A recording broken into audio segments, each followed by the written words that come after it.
हद्दवाड भागातील अनेक वर्षांपासून प्रलंबित असलेल्या गुंठेवारी जमीन नोंदणीच्या प्रश्नावर अखेर महापालिका प्रशासनाने ठोस पाऊल उचलले आहे। महापौर विनायक कोंड्याल यांच्या अध्यक्षतेखाली व महापालिका आयुक्त सचिन ओंबासे यांच्या प्रमुख उपस्थितीत आज महापालिकेत विशेष बैठक संपन्न झाली। या बैठकीस उपमहापौर ज्ञानेश्वरी देवकर, सभागृह नेते नरेंद्र काळे, स्थायी समिती सभापती रंजिता चाकोते, सहाय्यक मुद्रांक अधिकारी वाय.डी. कोळी, एस.आर. घोडके तसेच सोलापूर क्रेडाईचे अध्यक्ष अभिनव साळुंखे यांच्यासह संबंधित विभागांचे अधिकारी उपस्थित होते। हद्दवाड भागातील रहिवाशांनी गुंठेवारी पद्धतीने केलेले जमीन खरेदी विक्री व्यवहार कायदेशीर प्रक्रियेविना पूर्ण न झाल्याने महापालिकेचे मालमत्ता करापोटी कोट्यवधी रुपयांचे आर्थिक नुकसान होत आहे। या जमिनींची अधिकृत मोजणी करून महापालिकेच्या मालमत्ता विभागात नोंद घेणे वर्षानुवर्ष अपेक्षित असतानाही प्रशासनाकडून त्याबाबत कोणतीही ठोस कार्यवाही होत नव्हती। हे दृष्टचक्र भेदण्यासाठी महापौर कोंड्याल यांनी प्रथमच पुढाकार घेत महापालिका प्रशासन व सहाय्यक मुद्रांक अधिकारी यांची संयुक्त बैठक आयोजित केली, हे विशेष उल्लेखनीय आहे। गुंठेवारी प्रश्नामुळे महापालिका प्रशासनापुढे निर्माण होणाऱ्या प्रशासकीय व आर्थिक अडचणी तातडीने सोडवणे गरजेचे असल्याचे मत नगरसेवक शिवानंद पाटील यांनी व्यक्त केले। येणाऱ्या काळात महापालिका प्रशासन व राज्य शासन यांच्या संयुक्त अभियानाद्वारे गुंठेवारी संदर्भात योग्य तो धोरणात्मक निर्णय लवकरच घेतला जाईल, अशी अपेक्षाही त्यांनी व्यक्त केली।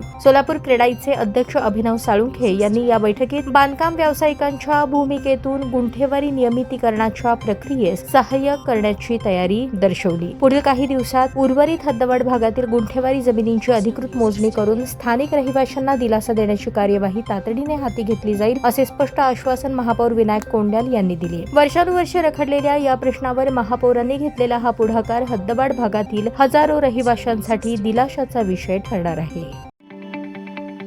ताज्या बातम्या पाहण्यासाठी प्राईम महाराष्ट्र न्यूज चॅनलला सबस्क्राईब करा।